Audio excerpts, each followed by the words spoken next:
নমস্কাৰ পুনৰ এবাৰ স্বাগতম জনাইছোঁ আপোনালোকক মোৰ ইউটিউব চেনেলৰ অন্য এটা ভিডিঅ'লৈ আৰু এই ভিডিঅ'টো মই জাষ্ট ইনফৰমেশ্যনৰ কাৰণে বনাইছোঁ প্ৰায় বিভিন্ন গ্ৰুপত মই কমেণ্ট কৰি থকা দেখা পাওঁ যে গ্ৰেজুৱেট টিচাৰ বা পোষ্ট গ্ৰেজুৱেট টিচাৰৰ ফাৰ্ষ্ট চেলাৰী কিমান হ'ব নেট চেলাৰী আৰু গ্ৰছ চেলাৰী কিমান হ'ব বৰ্তমান সময়ত যদি এপইণ্টমেণ্ট পায় এতিয়া মই আজি পোষ্ট গ্ৰেজুৱেট টিচাৰৰ চেলাৰীৰ বিষয়ে মই এই ভিডিঅ'টোত আলোচনা কৰিম আৰু নেক্সট ভিডিঅ' এটা মই বনাম সেইটো গ্ৰেজুৱেট টিচাৰৰ চেলাৰীক লৈ মই বনাম এতিয়া চাব আপোনালোকে আমি সকলোৱে জানো পোষ্ট গ্ৰেজুৱেট টিচাৰৰ যিটো দৰমহাৰ গাঁথনি আমি সেইটো পে' বেণ্ড 3ৰ ভিতৰত পৰে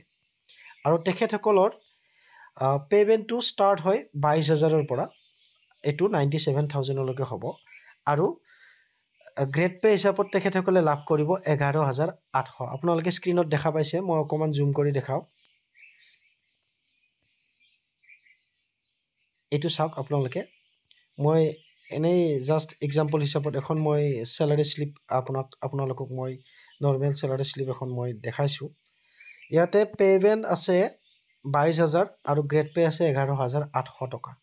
টোটেল পে' হ'ল আপোনালোকৰ 33,800 মানে 33,800 এতিয়া 33,800 আপোনালোকৰ বেচিক পে' হ'ব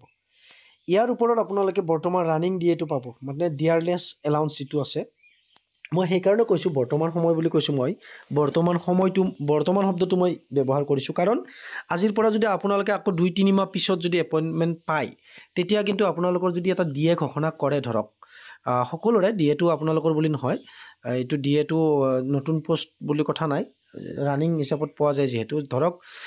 আগষ্টৰ পৰা আকৌ 4% এটা বা 5% এটা দিলে এতিয়া বৰ্তমান 55% হৈ আছে তেতিয়া আপোনালোকৰ 60% হ'ব তেতিয়া কিন্তু নেট চেলাৰীটো আপোনালোকৰ মই আজি দিয়া ভিডিঅ'ৰ এমাউণ্টটোৰ লগত নিমিলিব অকণমান ইনক্ৰিজ হ'ব আপোনালোকৰ কাৰণ ডিএটো যিহেতু সলনি হৈ থাকে এতিয়া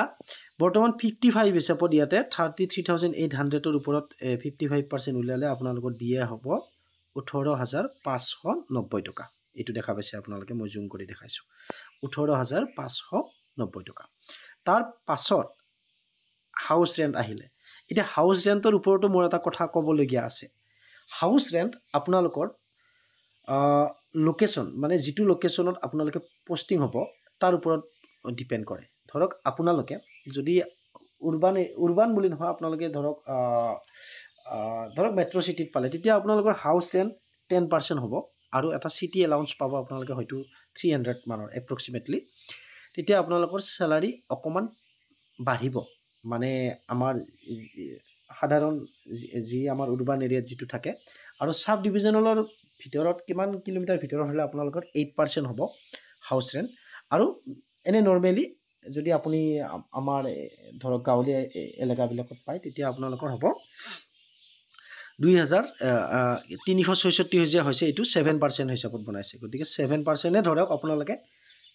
আপোনালোকে যিটো জেনেৰেলি পোৱা যাব 7% ধৰক আৰু সেইটো আপোনালোকৰ লাখৰ ওপৰত নিৰ্ভৰ কৰিব আপোনালোকে ক'ত পষ্টিং হয় যদি চিটিত পায় আপোনালোকে 3% এটা আপোনালোকে ধৰিব কাৰণ চিটিত খৰচ পাতি বহুত আছে আৰু হাউচ ৰেণ্ট তাতে আপুনি ৰুম এটা ভাড়া ল'ব লাগিলে অকণমান ৰুম ভাড়া বেছি গতিকে সেই হিচাপতে বোধহয় সেইবিলাক চিন্তা চৰ্চা কৰি গভৰ্ণমেণ্টে তাতে 10% দিয়ে 3% এটা এক্সট্ৰাকৈ দিয়ে আৰু চিটি এলাউন্স এটা পায় 300 এতিয়া কথাটো কি হ'ল 300 বুলি কৈছোঁ হয়তো মোৰ অকণমান এইটো মই বিশেষ নাজানো 300 হ'ব পাৰে কিন্তু হয়তো অলপ কম নহয় বেছি হ'ব পাৰে চাওক এতিয়া আপোনালোকৰ ইয়াতে আপোনালোকৰ হৈ গ'ল এতিয়া 11,800 আৰু আপোনালোকৰ তাতে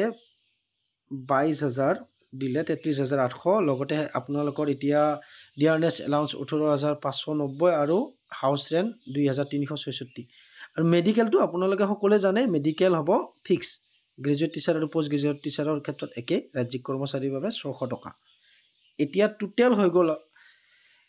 গ্ৰছ হ'ল 55,356 টকা এইটো হ'ব গ্ৰছ চেলাৰী তাৰ পৰা ডিডাকশ্যন হ'ব বিভিন্ন শিতানত ডিডাকশ্যন হ'ব এতিয়া কি শিতানত ডিডাকশ্যন হৈছে সেইখিনি আমি এতিয়া ইয়াতে চাম NPS-ত হ'ব 5,239 টকা আৰু নিশ্চয় আপোনালোকে জানে NPS হ'ব 10% ডিডাকশ্যন 10% কেনেকৈ হয় বেচিক আপোনালোকৰ 33,800 হ'ল pay' band plus grade pay' আৰু লগতে 18,590 হাউচ ডিয়াৰনেছ এলাউন্সটো প্লাছ কৰিব লাগিব প্লাছ কৰাৰ পিছত 33,800 লগত আপোনালোকে যেতিয়া ডিয়াৰনেছ এলাউন্সটো প্লাছ কৰিব যিমান হ'ব টোটেল তাৰ পৰা 10% আপোনালোকৰ বেছিক হ'ব ঠিক আছে 10% আপোনালোকৰ ডিডাক্ট হ'ব সৰি বেছিক নহয় 10% NPS ডিডাকশ্যন হ'ব কিন্তু 33,800 10% নহয় 33,800 লগত আপোনালোকে ডিয়াৰনেছ এলাউন্সটো যোগ কৰিব লাগিব তাৰ পাছত থাকিলে GISত আপোনালোকৰ কাটিব 90 টকা পি টেক্সত কাটিব 208 টকা এইবিলাক ফিক্স গ্ৰেজুৱেট টিচাৰৰ ক্ষেত্ৰতে একে হ'ব আৰু MMSLY মুখ্যমন্ত্ৰী লোকসেৱা যিটো আঁচনি তাতে কাটিব 325 টকা আৰু গ্ৰেজুৱেট টিচাৰৰ হ'লে 225 টকা কাটিব এটো মানে গ্ৰেড হিচাপত কাটে ইয়াত টোটেল হৈ গ'ল আপোনালোকৰ ডিডাকশ্যন 5,862 টকা এতিয়া এই গ্ৰছ যে পাইছিলে টোটেল ওপৰত আছে 55,356 পৰা 5,862 টকা আপোনালোকে মাইনাস কৰিলে 49,494 रुपीस আপোনালোকে নেট স্যালাৰি আপোনালোকৰ একাউণ্টত ক্ৰেডিট হ'ব স্যালাৰি একাউণ্টত গতিকে 49494 গতিকে আজিৰ ডেটত দিয়ে যেটো ডিয়াৰনেছ এলাউন্স এতিয়ালৈকে ঘোষণা কৰা নাই আজিৰ ডেটত যদি PGT হিচাপত আপোনালোকে এপইন্টমেন্ট পাই 49,494 আপোনালোকৰ একাউণ্টত সোমাব যেটো আমাৰ নৰমাল হিসাবত গতিকে আৰু লোকেশনৰ ক্ষেত্ৰটো মই কৈছোৱে যদি আপোনালোকে মেট্ৰো সিটিত হয় আপোনালোকৰ কিছু বেছি হ'ব আপোনালোকে হেতু ক্যালকুলেশন উলিয়াই ল'ব জানে যেহেতু আৰু আজিৰ পৰা যদি 2-3 মাহ পিছত বা 2 মাহ পিছত হলেও যদি ঘোষণা কৰে চৰকাৰে আৰু দিয়ে তেতিয়া অলপ বাঢ়িব গতিকে এইখিনিয়ে জানি থক আৰু প্ৰত্যেক বছৰে আপোনালোকে জুলাইত ইনক্ৰিমেন্ট এটা বাঢ়িব আৰু ইনক্ৰিমেন্টটো কিন্তু আপোনালোকৰ বেসিকত প্লাস হ'ব যেনেকৈ 22,000 আছিল যিমান হ'ব 33,800 3% এটা বাঢ়িলে যিমান হয় সেইটো কিন্তু আপোনালোকৰ 22,000 ৰ লগত যোগ হ'ব এইখিনি আছিল আৰু হয়তো মোৰ এক্সপ্লেনেশন কৰাত কিছু ভুলভ্ৰান্তি হ'ব পাৰে তাৰ বাবে মই ক্ষমা বিচাৰিছো আৰু ভিডিওটো শেষলৈকে ধৈৰ্য ধৰি চোৱাৰ বাবে আপোনালোকলৈ ধন্যবাদ জ্ঞাপন কৰিলো লগতে মই নিশ্চয় নেক্সট ভিডিওত গ্ৰেজুৱেট টিচাৰৰ ফাৰ্স্ট স্যালাৰি কিমান হ'ব তাৰ ওপৰত এটা মই ভিডিও বনাবলৈ চেষ্টা কৰিম